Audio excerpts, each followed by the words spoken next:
રોજ સવારે અને સાંજે દેવી કવચ અવશ્ય સાંભળો. દેવી કવચ. ઓમ ચંડિકા દેવીને નમસ્કાર.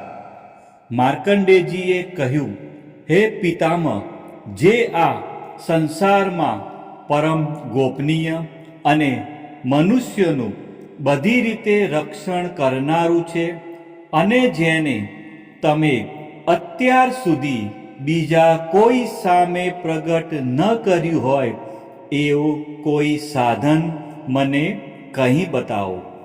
બ્રહ્માજી બોલ્યા, હે બ્રાહ્મણ, એવું સાધન તો એકમાત્ર દેવીનું કવચ જ છે, જે ગોપનીય કરતાં પણ પરમ ગોપનીય, પવિત્ર તથા બધા પ્રાણીઓ ઉપર ઉપકાર કરનારું છે. હે મહામુનિ, તે તમે સાંભળો. દેવીની 9 મૂર્તિઓ છે. તેમને 9 દુર્ગા કહે છે. તેમના અલગ અલગ નામો બતાવવામાં આવે છે.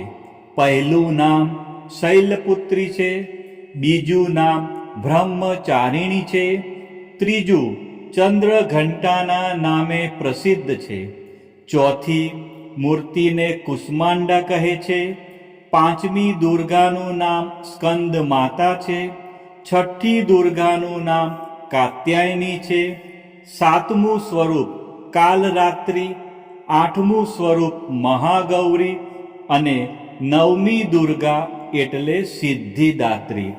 આ બધા નામ વેદ ભગવાન દ્વારા કહેવાયા છે.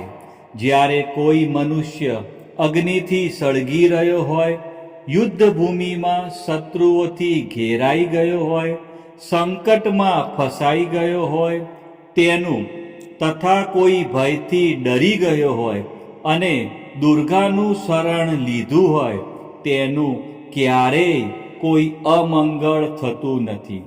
યુદ્ધના સમયે મુશ્કેલી હોવા છતાં પણ તેને કોઈ વિપત્તિ ઉદ્ભવતી નથી. તેને શોક, દુઃખ અને ભય પ્રાપ્ત થતા નથી. જેમણે દેવીનું ભક્તિપૂર્વક સ્મરણ કર્યું છે તેમનો અભ્યુદય નક્કી છે. હે દેવી, જેઓ તમારું ચિંતન કરે છે તેમનું તમે ચોક્કસ કલ્યાણ કરો છો, રક્ષણ કરો છો. ચામુંડા દેવી પ્રેત ઉપર આરૂઢ થયેલા હોય છે અને વારાહી પાડા પર સવારી કરે છે. ઐન્દ્રીનું વાહન ઐરાવત હાથી છે, વૈષ્ણવી ગરુડ પર આવે છે અને માહેશ્વરી આખલા પર આરૂઢ થયેલા છે. કૌમારીનું વાહન મોર છે, વિષ્ણુ પ્રિય લક્ષ્મી કમળ પર વિરાજમાન છે અને તેમના હાથમાં લાલ કમળ છે. આખલા પર આરૂઢ થયેલ દેવી ઈશ્વરીએ શ્વેત વસ્ત્ર ધારણ કરી રાખ્યા છે. બ્રાહ્મી હંસ પર બેઠેલા છે અને બધા જ આભૂષણો ધારણ કર્યા છે. આ બધી દેવીઓ માતાઓ યોગ શક્તિઓથી સંપન્ન છે, જેઓ અનેકવિધ આભૂષણો પહેરવાથી શોભે છે. તેમણે અનેક રત્નો ધારણ કર્યા છે, ક્રોધથી ભરેલી છે અને ભક્તોનું રક્ષણ કરવા રથમાં બેઠેલી છે. આ દેવીઓના હાથમાં શંખ, ચક્ર, ગદા, શક્તિ, હળ, મૂસળ, ખેટક, તોમર, કુહાડી, દોરડું, કુંત, ત્રિશૂળ અને ઉત્તમ ધનુષ્ય ધારણ કરેલા છે. દૈત્યોના શરીરનો નાશ કરવો અને ભક્તોને અભયદાન આપવું, દેવતાઓનું હિત કરવું એ તેમના શસ્ત્ર ધારણનો ઉદ્દેશ છે. મહારૌદ્ર રૂપ, અત્યંત ઘોર પરાક્રમી, મહાબલી અને મહા ઉત્સાહયુક્ત હે દેવી, તમે મહાન ભયનો નાશ કરનારા છો. તમને મારા નમસ્કાર છે. તમારી સામે જોવું પણ મુશ્કેલ છે. શત્રુઓનો ભય વધારનારા હે જગદંબિકા, મારું રક્ષણ કરો. પૂર્વ દિશામાં ઐન્દ્રી શક્તિ મારું રક્ષણ કરે.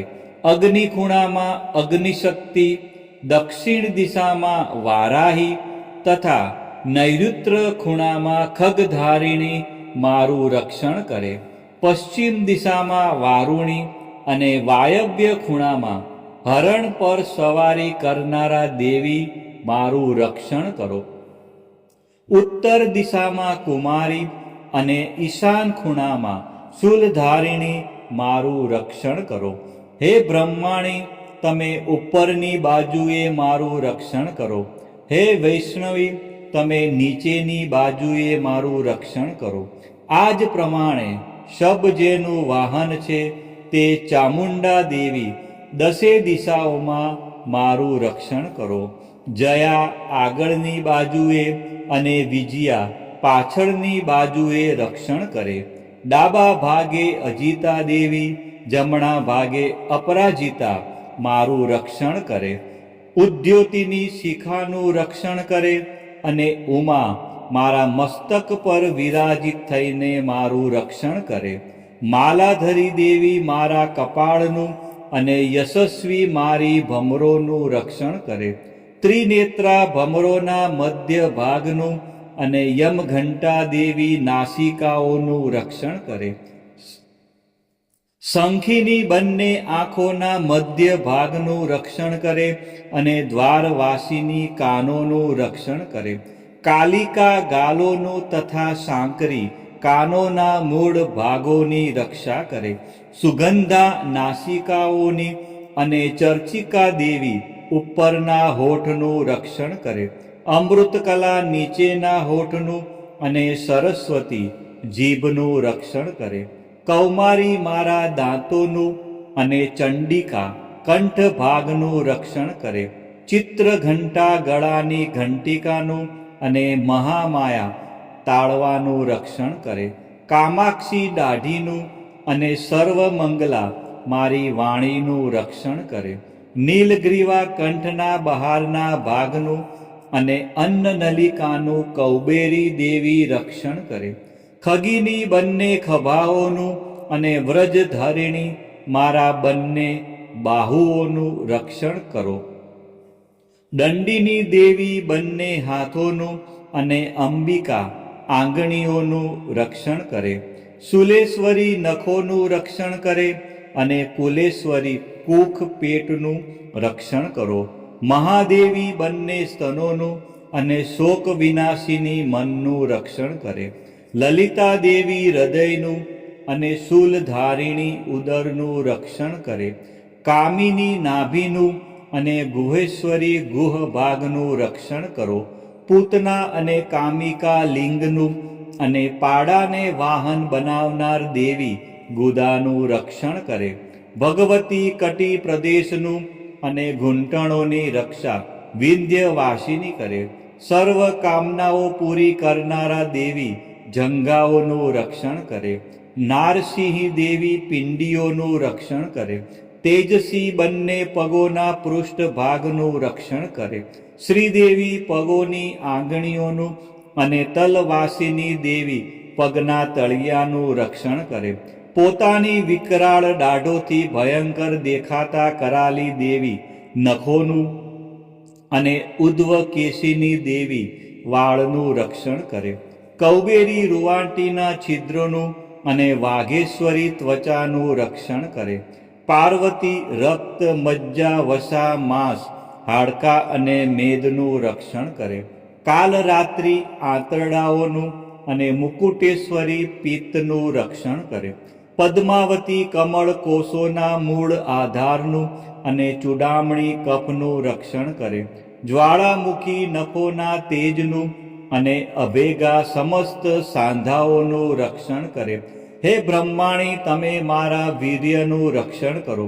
હે છત્રેશ્વરી, મારી છાયાનું રક્ષણ કરો. હે ધર્મધારિણી, મારા અહંકાર, મન અને બુદ્ધિનું રક્ષણ કરો. હે વ્રજ ધારણ કરનાર દેવી, મારા પ્રાણ, અપાન, વ્યાન, ઉદાન અને સમાનનું રક્ષણ કરો. કલ્યાણથી શોભતા હે દેવી, મારા પ્રાણનું રક્ષણ કરો. યોગીની દેવી રસ, રૂપ, ગંધ, શબ્દ અને સ્પર્શનું, અને હે નારાયણી, તમે મારા સત્વ, રજ અને તમોગુણનું રક્ષણ કરો. વારાહી આયુષ્યનું રક્ષણ કરે, વૈષ્ણવી ધર્મનું રક્ષણ કરે, તથા ચક્ર ધારણ કરનારા દેવી યશ અને કીર્તિ, લક્ષ્મી અને ધનનું તેમજ વિદ્યાનું રક્ષણ કરો. હે ઇન્દ્રાણી, તમે ગોત્રનું રક્ષણ કરો. હે ભૈરવી, પત્નીનું રક્ષણ કરો. હે ચંડિકા, મારા પશુઓનું રક્ષણ કરો. હે મહાલક્ષ્મી, પુત્રોનું, સંતાનોનું રક્ષણ કરો. હે સુપથા દેવી, મારા પથનું, અને ક્ષેમકરી દેવી, મારા માર્ગનું રક્ષણ કરે. હે મહાલક્ષ્મી, રાજદ્વારી કાર્યોમાં મારું રક્ષણ કરો. તથા સર્વ બાજુએ રહેલા વિજયા, ચારે બાજુ રહીને રક્ષણ કરો. હે દેવી, જે સ્થાન દેવી કવચમાં કહેવાયું નથી અને તેથી રક્ષણ વિનાનું છે, તે બધા સ્થાનો તમારા વડે સુરક્ષિત થાય, કારણ કે તમે વિજયશાલિની અને પાપનાશીની છો. મનુષ્ય પોતાના શરીરનું ભલું ઈચ્છતો હોય તો તેણે દેવી કવચનો પાઠ કર્યા વિના એક ડગલું પણ ભરવું નહીં. દેવી કવચનો પાઠ કરીને જ યાત્રા કરવી. દેવી કવચના પાઠથી બધી બાજુથી સુરક્ષિત થયેલો મનુષ્ય જ્યાં જ્યાં જાય છે ત્યાં ત્યાં તેને ધન લાભ થાય છે તથા સઘળી કામનાઓ પર વિજય પ્રાપ્ત થાય છે. તે જે અભિષ્ટ વસ્તુનું ચિંતન કરે છે તેને તે અચૂકપણે પ્રાપ્ત કરી લે છે. તે મનુષ્ય આ પૃથ્વી ઉપર અતુલ ઐશ્વર્ય પામે છે. દેવી કવચથી રક્ષાયેલો મનુષ્ય નિર્ભય થઈ જાય છે. યુદ્ધમાં તેમનો પરાજય થતો નથી તથા તે ત્રણેય લોકમાં પૂજનીય બને છે. આ દેવી કવચ દેવતાઓને પણ દુર્લભ છે. જે આ દેવી કવચનો દરરોજ 3 સંધ્યાએ શ્રદ્ધાપૂર્વક પાઠ કરે છે તેની દૈવી કલા પ્રાપ્ત થાય છે તથા તે ત્રણેય લોકમાં પરાજિત થતો નથી. એટલું જ નહીં, તે અપમૃત્યુથી રહિત થઈને 100 કરતાં પણ વધુ વર્ષ જીવે છે. દેવી કવચ ધારણ કરનારા મનુષ્યની રાજા તરફથી સન્માન અને વૃદ્ધિ થાય છે. આ દેવી કવચ મનુષ્યના તેજની વૃદ્ધિ કરનારું અને ઉત્તમ છે. આ દેવી કવચનો પાઠ કરનારો મનુષ્ય પોતાની કીર્તિથી શોભા પામીને પૃથ્વી ઉપર પોતાના સુયશ સાથે સાથે વૃદ્ધિ પામે છે.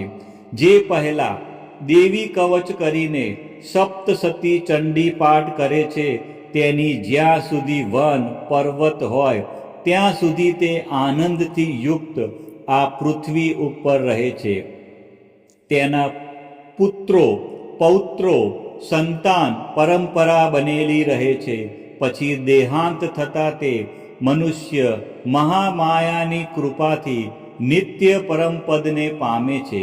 જે દેવતાઓને પણ દુર્લભ છે તે સુંદર દિવ્ય રૂપ ધારણ કરે છે અને કલ્યાણ શિવની સાથે આનંદનો ભાગી બને છે. દેવી કવચ સમાપ્ત. બોલો શ્રી અંબે માત કી જય, ચામુંડા માત કી જય, ખોડિયાર માત કી જય, ઉમિયા માત કી જય, મહાકાળી માત કી જય, બહુચર માત કી જય, 64 જોગણી માત કી જય, સધી મોગલ માત કી જય. આ પ્રમાણે રોજ સવારે અને સાંજે દેવી કવચનો પાઠ અવશ્ય સાંભળવો.